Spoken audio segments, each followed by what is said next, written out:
thank you so much for having me. Yes, I'm Kayla from Brit+Co. I'm so excited to be talking to you both. Such an honor, seriously.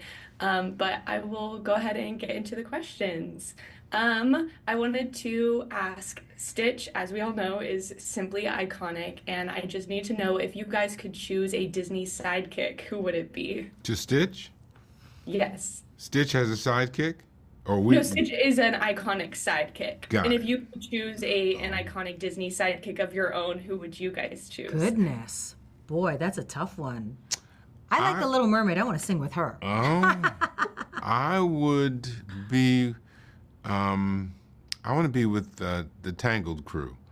I would I love that film. And I want to be with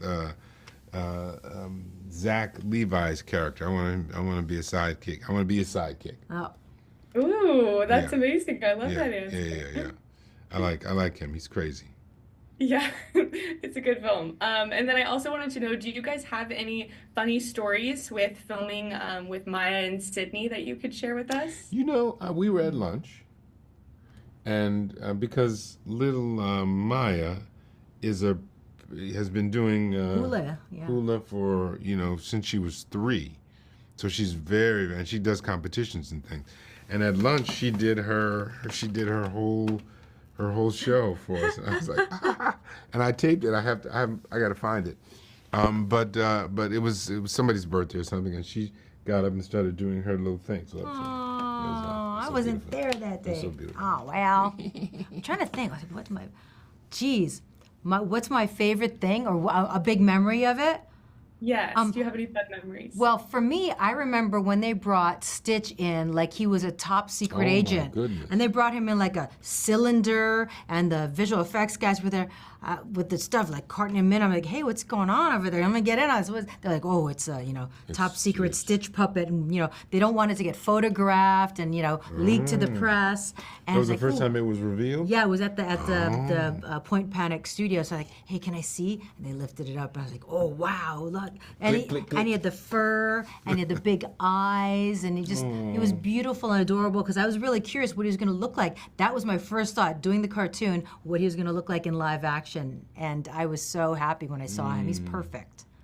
That's incredible. Yeah. I mean, I can't even imagine the first time seeing that. It's like very top secret and Yeah. That was 20 plus years ago. Very cloak and dagger. Yeah, 20-something years ago. It was hand drawn, and now So seeing him on. it was the actual like a furry version No, they're of. seeing him on set, and just when we did the movie, when he was at the studio here in Hawaii, when they brought him, because they had to do all these different iterations, like This was on for our movie. yeah, for our movie, Ah, yeah. I see. No, the first one I saw him, he was already drawn and stuff. Right. But how are they going to take that and translate it into real life? So they had to make many different puppets to get to this point. So He's this too is the scary. First He's time too it was cute. revealed. Yeah, Wow. yeah. Did you take a picture?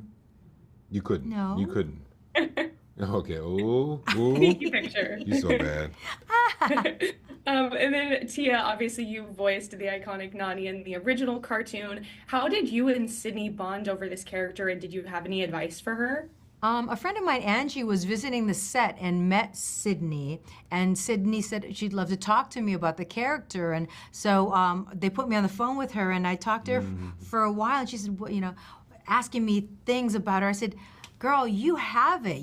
I can tell by talking to you that you're a powerful young, woman that knows who she is and stuff. Just trust in yourself more. You're training there with the finest watermen in the world, with Brian Kealoha, learning how to be a lifeguard in Hawaii. I mean, that's some tough training. They go running under the water in the waves with boulders, in the bottom of the ocean, and that's no joke.